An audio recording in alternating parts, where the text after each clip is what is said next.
Hey everyone, this is JusticeSoulTuna with another tips and tricks video, and this one is for LARS from Street Fighter X Tekken, and it's just something to help everyone out. And yeah, so here we go.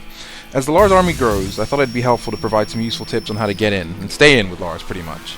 There's been a couple of tutorial vids so far and combo videos for LARS, and I wouldn't want to repeat anything seen in those videos, but rather give some practical advice on how to use LARS tools effectively in a match.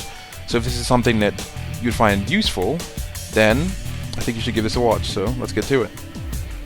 LARS' standing normals have decent speed and can effectively be used for pokes and ways of getting closer to the opponent. Far standing medium kick is a great poke to use from a safe distance and can be used to keep an opponent in check.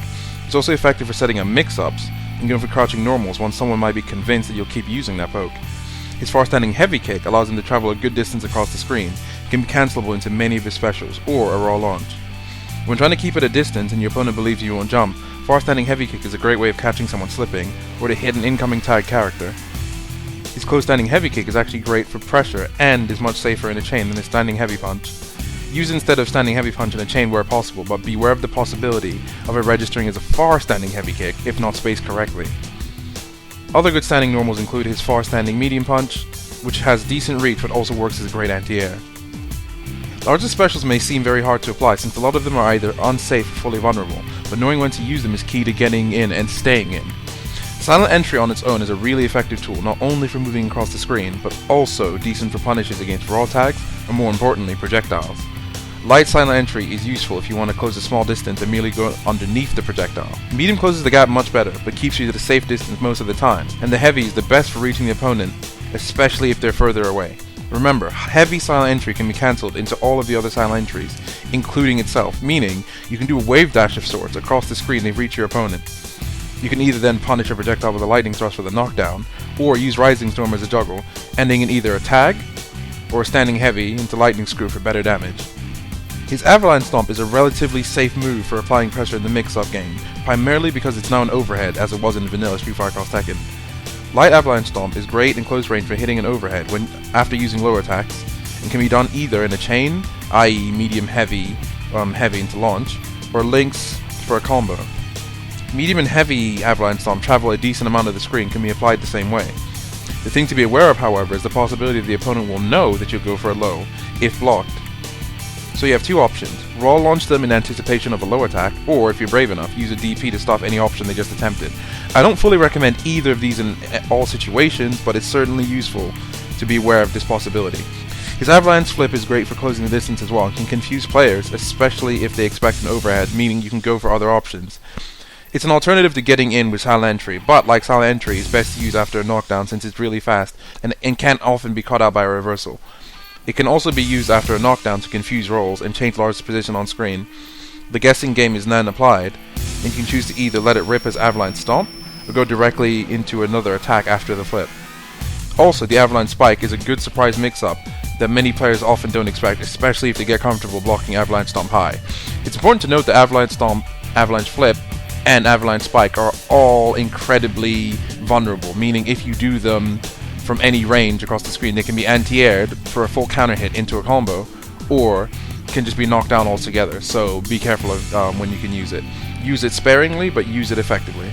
Using Everline Stomp in conjunction with LARS' normal overhead, forward medium kick, is a fantastic way of keeping the speed and aggression of his mix-ups. By using his normal overhead, which is very safe, you can force the opponent to expect a high and go for a low, either crouching medium punch or crouching medium kick. The overhead can be comboed out of, unlike Everline Stomp, but it's a quick way to force your opponent to guess. Many are already aware of LARS' good crouching normals, especially crouching medium punch, which should be used for pressure a lot of the time. I'd like to focus, however, on his medium kick, since I feel like it's one of his more useful tools. Crouching light kick is fast and good for pressure up close and can be confirmed into chains. However, for the bigger damage combos, you'll want crouching medium kick. Crouching medium punch is good as well, but if you don't link it into medium kick, you'll find it harder to hit specials such as light dynamic entry. However, lightning thrust works well after crouching medium punch. Crouching medium kick is not only a fantastic poke from a distance, but an effective mix-up option after using Everline Stomp and normal overhead, allowing you to hit them low and use the full dynamic entry,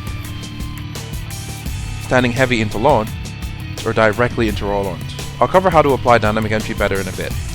Utilizing his crouching medium consistently is good mainly because of how far-reaching it is, as well as how fast it is, allowing you to open up a decent amount of combo opportunities. Dynamic entry is a great wrecker for close range pressure, but not always for closing the distance, but it makes your opponent guess how many of the wreckers can be thrown out.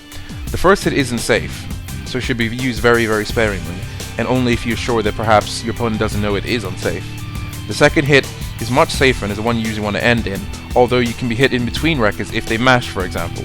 The third hit isn't safe either, but sometimes it's a good option if you believe they'll try to press something, and usually catches most people out for a counter hit. I recommend using light dynamic entry in general, especially when you want to combo off of crouching medium kick. Dynamic entry's overhead ender is good for a short ground bounce that can be either DP'd for a tag, or comboed with crouching heavy punch's first hit, either into lightning thrust for the knockdown, or alternatively, a tag to reset the juggle points and allow the second hit to work. Note, the overhead is very unsafe and should only be used in combos or when you're sure the opponent is content with blocking low. On counter hit, his dynamic entry causes a crumple, allowing for a big combo if used correctly. Rising Storm is one of LAR's best tools in a combo aside from Lightning Screw, his DP, though his DP does way more damage overall. It's perfect for tagging off of after a launch, Rising Storm that is, or tagging off of from LARS himself. This can be good when punishing projectiles, especially with heavy silent entry as I mentioned before.